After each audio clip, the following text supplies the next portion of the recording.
Yauwa, kamar yadda ɗazu nake faɗa ne, wasu ma a gaban iyayensu suke yin abubuwan da bai dace ba. Ni kuma na ga a gaban iyayena nake, da yaddansu na fita, da albarkansu na fita, kuma ina da ilimi na daidai gwargwado da na Islamiyya da na boko.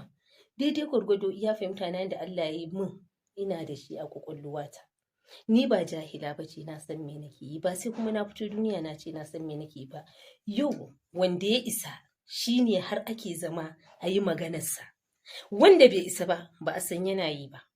To tun da dai ba da kuɗinka nake shaye-shaye ba, ban taɓa sa ka sai min ba, ban taɓa zuwa gidanku maura ba, baka taɓa ji ba, baka taɓa gani ba. Me yasa kuke ga ƙage haramun ne a musulunci? Cin naman mutum haramun ce a musulunci. Yau in kana son ɗan uwanka ya tozarta, to kai zaka tozarta in an yi duniya don manzon Allah sallallahu alaihi wasallam, saboda na rabu da iya. To, assalamu alaikum wa rahmatullahi ta'ala barakatuhu. Na sake dawowa gare ku, ‘yan uwana. Na da musamman ne wannan saboda in roƙi masoyana da su yi haƙuri don Allah, kai har da maƙiyan nawa masu zagin nawa. Ku yi haƙuri don Allah. In akwai abin da na muku a rayuwa, ku yi haƙuri ku yafe min. Ni na yafe wa kowa, ba kuma wanda na riƙe a zuciya, don kowa ina zama da shi ne da zuciya ɗaya. Musulmi ɗan uwan musulmi ne.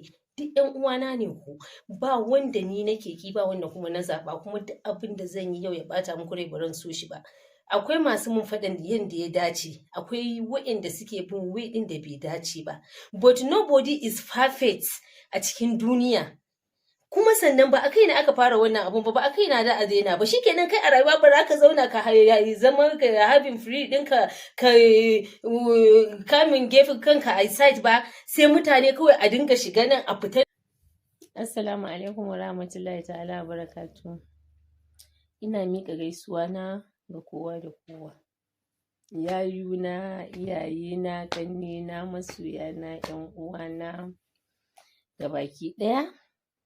Ina miƙa godiya ta ga Ubangiji Subhanahu wa ta'ala da ya lokacin nan zan yi magana akan maganan da ya faru a kaina a social media jiya. Ku yi haƙuri, abun ne ya hotin ina, raina ya ɓaci. Na dawo gida time ɗin ma kwata-kwata ni ba na gani ko abinci ban iya ci ba, saboda yau na san akwai masoyana da yawa ba za su ji daɗi su ji ana faɗan wani maganganu, ana comment mara kyau a kaina ba. To don Allah ku yi haƙuri ku yafe mini, idan na faɗa na musu laifi su yafe mini, su yi haƙuri su yafe mini, ni ma na yafe ma kowa, Allah kuma ya yafe mana gabaki.